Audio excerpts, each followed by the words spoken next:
Welcome to AI Near and Far, the podcast where we talk with creators, innovators, business executives, and curious minds who are using AI to transform the way they work, think, and create.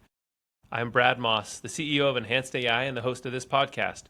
In each episode, I sit down with someone who's putting AI to use in real, meaningful ways. We'll explore how they've used AI in the past, what they're building right now, and where they see it going in the future. Along the way, we'll dive into their personal takes on the opportunities, challenges, and surprises that come with this fast-moving tech. This show is here to spark ideas, share insights, and help you enhance your own experience with AI.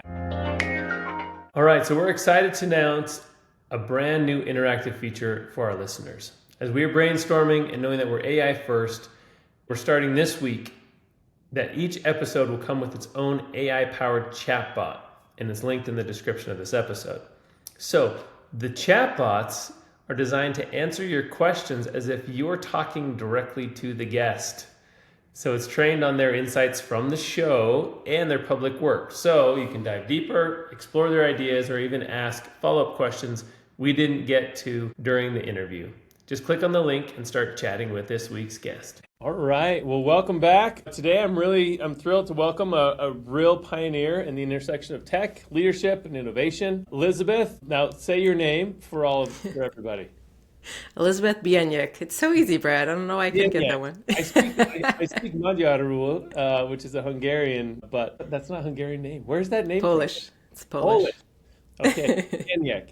That's beautiful. Elizabeth Bieniek, and she's a strategic advisor, interim executive, and a leadership coach who's really made a lot of waves in the tech world. She co-founded and led WebEx Hologram, creating the industry's first photorealistic real-time 3D meeting system, essentially bringing science fiction into everyday work lives. Before that, she managed global operations for a $3 billion division at Cisco, where she honed her expertise in turning big ideas into results. I'm sure you could tell us lots of stories about that. And then a lot of your insights, your corporate innovation earned you recognition, one of the Top Tal's 10 most influential female pioneers in technology. Congrats on that. And your book, Cake on Tuesday, 25 Lessons to Unlock Corporate Innovation, is an Amazon bestseller. And if you've read Forbes, Inc., or Bloomberg, you've likely encountered Elizabeth's thought leadership and unlocking what she calls the hidden levers that turn effort into impact. And you've spoken everywhere from MIT's MTech Next to Chatham House, always emphasizing technology and the human side of innovation. So I'm really excited to dive in. Elizabeth, welcome to the show. Awesome, Brad. Thank you for that very flattering intro. It sounds so impressive. I can't wait to talk to this person, but always fun to talk about technology. Yeah. Okay, well, maybe let's talk about where you began. Like what first in your career, what drew you into technology? Were you always kind of pulled into this realm of tech and like what it does? When you were growing up, it started coming out, watching Stranger Things with my kids lately. So it's like, that's kind of the 80s, but there's too. Anyway, yeah. I was a late bloomer in the tech world, I'll have to say. I grew up in rural upstate New York on a farm. You'd more likely find me outside and climbing a tree reading a book than I was not an early coder. I was not into these things at all. I was more interested in people and how people work and process and systems. I liked how taking things apart and then putting them back together in a new way. I think the first memory I have of this is really my parents had an old blender and I was sitting out back with a screwdriver, just disassembled the whole thing. And I can assure you it did not go back together the way it came apart, but being fascinated by all the different parts and like what can you create, a little bit more like art rather than tech by the time it was done probably. But always fascinated with how things work and how things are put together and the underlying components of things. But my focus was more, like I said, on the people side, and I was really interested in the spoken language and the written language and how communication kind of unlocks things. The way you connect with people, the way you talk to people in different audiences and different environments, and that can have different outcomes. So my undergrad's in English, and I thought I was going to go into creative writing. I thought that was going to be my creative outlet. And then life has a different purpose for us at times, and fell in love with business, hard pivoted, got my MBA, and then I fell into technology. And that was not an intentional plan. It was more of a, hey, what about this? What about this? One conversation at a time. Found myself working for a Fortune 100 in the heart of Silicon Valley. Yeah. Okay, so is that Cisco who you're working for? That was Cisco. Okay, now they're like this. They're a fascinating and really deep tech kind of company because it's basically they're the plumbing of the whole internet, right? Uh, Yeah. so they would say, were you in the hardware side? Were you in the software side? Kind of where So were I you? bounced around a bit. I actually came in core routing. So Wow. really foundational. And at the time, I was working in a role that was in between manufacturing and finance, and really looking at how do you predict future performance. And it was interesting because you got to see a lot of how the business was run. But that was my first intro into this mega tech giant. And like you said, it's an interesting company. There's a lot of different components to it. And once you get inside, it's kind of run like all these different little companies. There's all different technology groups, and each one can be run very differently. And at the highest level, you could probably say the company's broken down by products and services. So I started in product side and core routing. I wanted to see the other side of the house. So I did a stint in services. And that's probably when I first got the interest and attraction to net new, innovative things that were not yet proven. So I ended up working on a services portfolio. It was all ring fenced new initiatives. So things that we knew if we put them in our business, they were going to die if we try to hold them up to the current gross margin standards of the operating business. Yeah. But there were new ideas we wanted to flesh out and see if we could build something new. And so we would give them a 2-year ring fence period to prove that, hey, there is something here, there's potential here, before it's kind of like a fledgling new idea. You want to keep it alive. So that was probably my first interest in innovation and net new innovation. But I really like the product side. I like the tangibility, I guess you'd say, of the product side. So I went back over to products in the collaboration team, and that's where I really found my groove. And I ended up focusing on new innovation inside of collaboration. Now, okay, I love this background. Now, when you talk about product side, what fascinated you about the product? Because you've done some stuff with like how people interact with this technology. It seems like that's been a bit of your focus and emphasis. Is that kind of what did you love about the product side? I think that's what I liked about collaboration products, because it was very tangible. Everybody knew WebEx. Everybody knew video conferencing or chat, or at the time voicemail, when that was the thing back in the day. These were all products that people used every day, so it was much more relatable, and they were all focused on communication. So there was, I guess, some connection between what I did in my undergrad and what I ended up doing in my career. It was focused on how do you facilitate collaboration at an enterprise level between companies, within companies, between companies and partner sites. And so that was really the problem we're trying to solve, but looking at how do you take technology to make that connection and that communication better. And that's probably been the theme of the majority of my career.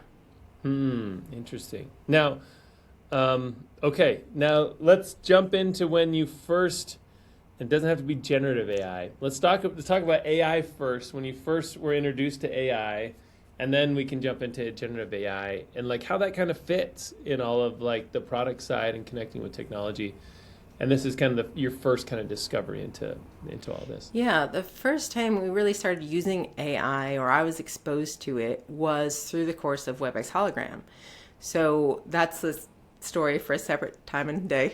And how I fell into running that project. I did not intend to, but that was really just looking at what is new and potential to have major disruption in the collaboration space. And that led me to look at the augmented reality space of saying holographic communication, augmented communications. These could be very game-changing when it comes to remote training or how to work with teams on a different part of the world. How do you get that higher level of interaction than you can get today with our existing collaboration tools? So I was really focused on that augmented reality, virtual reality lens. And through that, that's what led to the WebEx Hologram initiative. And through building WebEx Hologram, that was an effort I ran for several years, we were looking at how you use AI to do some new and novel ways of background segmentation. So think of a holographic meeting experience. It'd be like you and I having this chat, but rather than us being clear that you're there, I'm here, you would be appearing as a hologram in my home office. So You could be sitting across from me, but I'm still seeing my office. I'm still seeing the world around me. I'm just seeing you now interjected into my physical space. Science fiction. So, yeah, I mean, all our initial pitch decks were the Jedi Council. Yeah. Star Wars everywhere. Star Wars. Yeah. I even had project names are all Star Wars based and everything. Yeah, that's awesome. But the usage of AI there was really it was very cutting edge at the time, because we're going back several years, where we're looking at how we find new ways of doing background segmentation to show what is you versus what is your background. And when I want to project you into my office, I just want you. And you might be wearing a baseball cap, or your hair might be spiky that day, or flattened down, or you have a different color shirt, different texture, you're wearing a necklace, you're not. Like, all those things went into AI detection of what is the person and what is the background. And that was also probably my first exposure to realizing the limitation of the training data, because realizing how different it was. I mean, I got poofy hair. It's not very good for a hologram. It would struggle to figure out where is the end of this. Whereas if I slick it back and put a bunch of gel on it, like, all right, clear, definitive line. Yeah. So realizing, hey, we don't have a lot of training on poofy hair in AI models. And we noticed it too with just skin tones and different colors of shirts and textures of fabrics, of what was new and novel and AI was still learning versus what is in there. But that was the first usage of it, probably in my corporate career. Fascinating. Now, okay, so let's fast forward maybe a little bit. How are you, or when did you first get into generative AI, generative AI systems, which is famous with ChatGPT and or the GPT model systems that were coming out in 2019. Obviously, ChatGPT came out a couple of years after that. But when were you first exposed to that in a professional level? Yeah, interestingly, I didn't use that as much at Cisco. I ended up taking a different turn in what I was focusing on there. But that's something I more used once I left corporate and started building my own consulting practice, because I started out as a solopreneur. I was doing all the things. So when you don't have access to a team and how do you clone yourself? Generative AI is a great way to clone yourself in a lot of different ways. How do you do more with less? And so that was the first time I started really digging into, hey, what is the capabilities here? What can I use? And that, I think, like a lot of solopreneurs, found it to be a game changer. Yeah. Okay, so then talk to me about how you're using it today in kind of your current practice. How is it unlocking corporate innovation, and kind of how you're doing the consulting? What's your feeling on kind of where we are these days? I think as an enabler, AI has been really game changing for innovation. I think it's interesting. So this spring, I'm taking a slightly different approach, and I'm actually going to be co-teaching a university course at Villanova on ideation and innovation as part of their entrepreneurship program. And that's one of the things I'll be talking about, is AI in ideation. And using it as an enabler is amazing, but it's this very fine line between I want to use AI to help me create great ideas, but I don't want it to replace my thinking process. And how do I find that fine line between the two? And that's where I spent a lot of my time now working with clients. Is I think we saw a little bit of a pendulum swing when ChatGPT first came on the market and we started having access to everybody and it became a bit more ubiquitous. There was almost this, everybody jump on, I got to use it for everything. Everything's going to go, AI's going to have a better answer than anybody in my team and anything. And we thought this was this amazing oracle that was going to solve all our problems. And then we almost saw a bit of a pendulum swing the other way of, oh no, I used AI for this and it's, we're having hallucinations and it's telling my clients things that are not true. And we saw this sort of almost swing to the other side of, I can't trust AI, I can't use it, oh no, let's pull that out of all of the processes we put it into. And I think now we're starting to find that nice balance in between of it is a great tool for a lot of different things, and you can use it to build processes, and especially if you are a small business or you're trying to keep a lean organization, it is amazing what you can do with a smaller team now that is now equipped with AI tools. But it's not something that is going to replace your thought processes and your strategy overnight. Yeah. Well, what is, you talked about the fine line. Do you have any like frameworks or definitions of that fine line of making sure it doesn't replace things, but it's an enabler that help you get some stuff accomplished still? So I like to use different chatbots as like different people and ask them about the other one, which is actually kind of hilarious if you play around with it sometimes. If I put something, I might pose a question in ChatGPT, and then I'll pose that same question in Claude, and then I'll pose that same question in Grok. And then I'll take something from one of those and I'll put it in the other. And it's hilarious if you go to one and say like, hey Claude, Grok told me this, or hey Grok, ChatGPT told me that, and you almost see this, the personalities emerge to an extent of how they interact and collaborate. But that's just one little thing I like to do because it's entertaining, but it's kind of like asking three different people. You get three different bits of input that are all coming from slightly different training data and slightly different programming and slightly different processes. So you're getting a different perspective on it. And I use it a lot when I'm creating something and I just need immediate feedback. So give it a role, say act as the brand strategist, act as an editor, act as strategy lead, or whatever the case is, and say, and then critique this.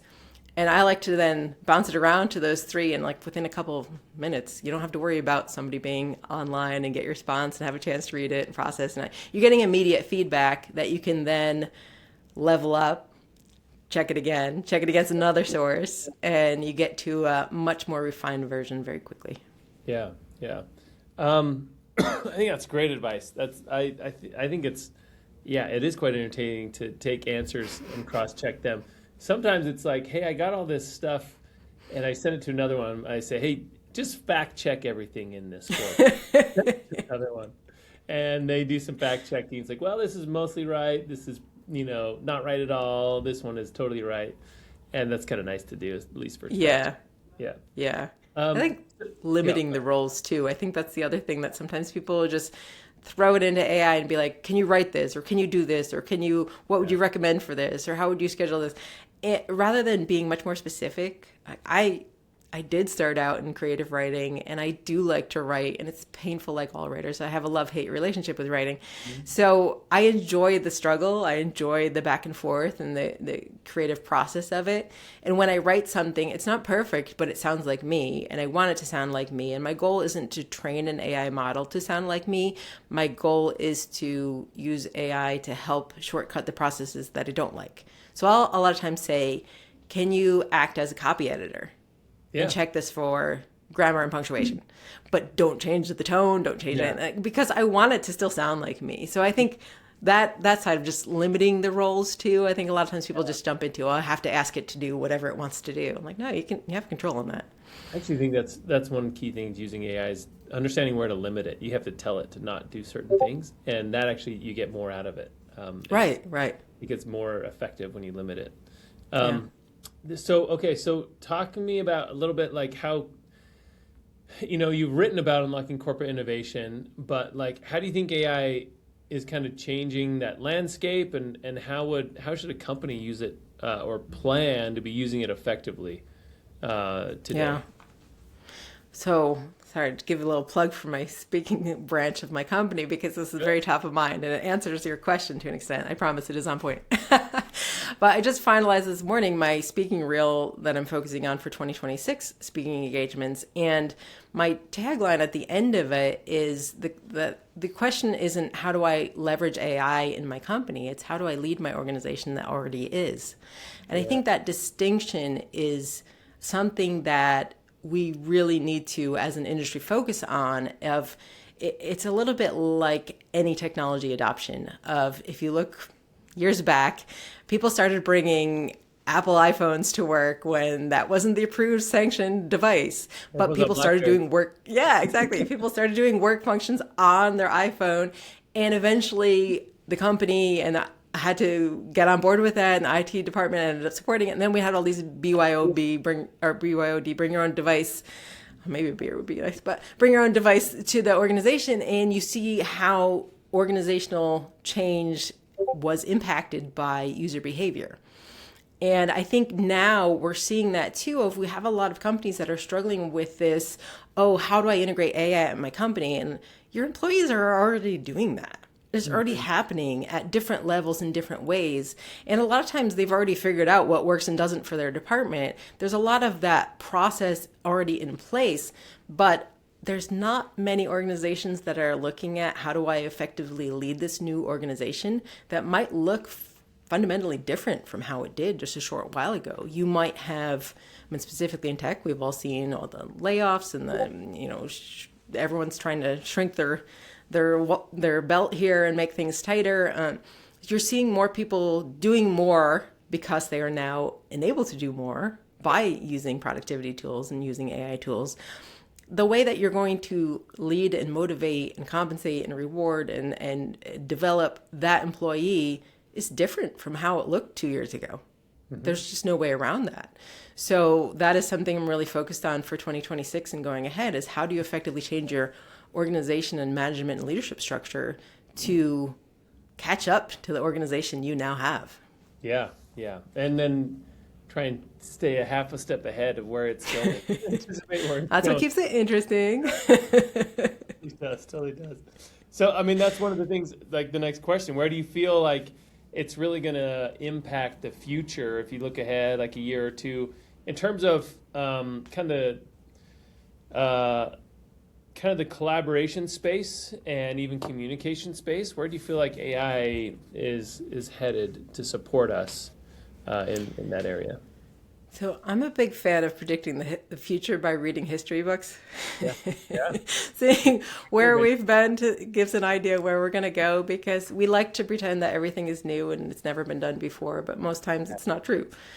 So reading a bit of history and looking a bit back, I like to look back to look forward. And so when it comes to how I think this is going to manifest in organizations going forward, I do think a lot of this will go back to core relationship building and communication tenets. As we're getting in these faster paced organizations that can do even more, the ability to communicate clearly and effectively with different audiences at different times, it's not going to be oh, that's nice to have. It's going to be an essential whether your company is successful or not. I think we could get away with some of that before, but at the pace that things are developing now, clear communication, it sounds very simple. It's not, but it's really at the heart of everything. Yeah. I was, it reminds me of a story. I was having at a lunch, and I just happened to sit at the table with the whole Board of Education for Utah. And I was with them, and then there's like me and another person who'd been deep into AI also. And they were saying, okay, and they're responsible for teaching everyone from kindergarten through 12. And they're like, what should we teach with the age of AI? What should we even teach people?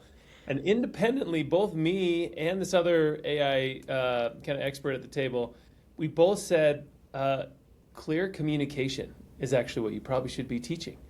Because all AI models, they work really well when you communicate really well with it, and you're very clear with it, and you give it clear instructions, you give it guidance, and all that. Like almost at its root, like it does make us go back to the basics of like, hey, we need to be able to clearly communicate, not just with each other, but with the system.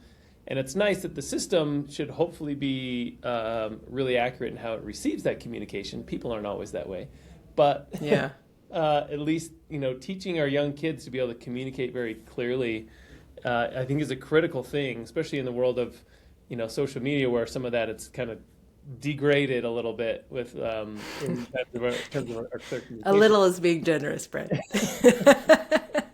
So, but it's almost that's essential in the age of AI. It's like you got to elevate like your communication style and how well you can actually communicate with people. I actually think that's a great point that you bring up. Yeah, I think you see a lot of breakdowns when you try to go back to what is the root of that. You realize it was purely a miscommunication. And I do think it's great to know that's being discussed at an education level, K through 12, because I think the current rising generation, that is crucial. I'm part of probably the handful of people who are in technology and raise their kids with no tech, because I want them to learn people skills first before they add tech. Yeah. Okay, so speaking of young kids, if you were to advise a young professional today about preparing for this AI-driven future, kind of what would you tell them aside from communication? But like what kind of like on skills or things that would you tell them to work on and develop a little bit? So the three things I always focus on are communication, collaboration, and celebration. And those are things that I think make us uniquely human, and those are things that are not going away. So communication, we've already talked about. Collaboration, it manifests in a lot of different ways. It can be interpersonal collaboration, which does rely a lot on communication as one of the main drivers of that. But it's also collaboration between humans and artificial intelligence, humans and technology, humans and tools. And so we now have these very blended work experiences where you're using a tool for something, you're using AI for something, you're interacting with a person on something, and finding a way to seamlessly deal with that collaboration is another major element of that. I think the third thing is celebration. I think there's a reason my book and my podcast are called Cake on Tuesday when I'm talking about business and leadership and technology, because celebration is such a crucial part of life and enjoyment. And when you are working with the team, the best way to really build that community is to celebrate every step along the way. You're celebrating the milestones, you're celebrating the learnings that come from failure. And that's something that makes us uniquely human. And I think it's something that will be really important as we go forward. I think that's awesome. Let me throw from my game background. I built games for 10, 15 years before I went into business and Amazon and Citigroup and whatnot. But let me tell you something. There's a saying that the cake is a lie, and that's it's a video game saying. It's kind of like an inside joke with those who know. It's a really big game, and that's the whole point of it. It's like the cake is a lie. They try and keep it, and it's a lie. I use it as my Trojan horse right now. I go in with the cake, and then we talk about serious things. Yeah, I think that's awesome. The celebration. I hadn't thought about that before. In how that makes us so human is how much we celebrate and what we celebrate. And I actually think that's I'm waiting for a science fiction author to make that part of AI, because you're right, that's not something that usually gets celebrated or brought into this whole space. I think that's really profound. So let me ask you one last question about about this technology, maybe on the technology side. What do you feel like is not in the AI side and the technology is not getting enough attention? Like, is the future, like it'll come in the next year or two, but something that you don't feel like is fundamental, like it could fundamentally change how we live or work, but it's just not getting a lot of attention out there? That's an interesting question. It's a good question. I think from the perspective of the technology itself, I wrote a post on this maybe a year ago about, I was writing an article and I use AI for image generation a lot to go with things that I write. Mm-hmm. And I was writing, the post was basically something to the extent about how we are much more productive when we operate in flow. And there are times as you get more mature and understand what your working style and cycles and like what's working, what not. There's times where you have to lean in and there's times where you just have to change and come back to it later. So I was writing this article about flow and I was titling it something about sometimes I just want to go bake muffins. And I was looking for an image about baking muffins, and I pretty much broke AI asking for it at the time. Like, it was just, there were baking trays that were levitating, there's hard-boiled eggs on the counter, there was like a woman grabbing out of the oven with bare hands, something piping hot. It was completely not there. And I usually pride myself in pretty good prompts to get images out of it. But the underlying thing I noticed there is how limited our written information is as a society. We have a lot of things written down about technology, about business, about wars, about geography. We don't have a lot written down about baking, about home style practices, about things in the kitchen. A lot of that was passed down for many generations verbally, and it wasn't written down. And I think that is a really interesting thing to keep in mind as we move forward, is what are the huge chunks of information that is not really being fed into AI currently, and how can we solve that? Interesting. I think that's a really good insight. That's a really good way of putting that insight too. I agree. Yeah. How well is it trained on doing? On baking? I mean, we tried Apparently recipes. not well, based on my attempt to get a good image. Yeah, yeah. I'm sure it could give you a recipe about something, but maybe not know how the whole thing works. Just sticking it in an oven. Is it convection? Is it not? Yeah, et Right. cetera, right? Lots of details. I think that's a good insight. Well, this has been awesome. I really appreciate your time and your insights and sharing with the audience. A Elizabeth, lot of fun, Brad. yeah, thanks so much, and we will be back. We'll have to do it again sometime. This has been Absolutely. Thanks for having me. all right. Thank you. That's it for today's episode of AI Near and Far. Big thanks to today's guests for joining us and sharing their story. If you enjoyed this conversation, make sure you follow or subscribe wherever you're listening. If you prefer to watch these episodes, you can find them all on YouTube. And if you're feeling generous, please leave a quick review. I'm Brad Moss, and thanks for spending some time with us. We'll catch you next time as we continue exploring how real people are using AI to shape what's next. Until then, keep on building.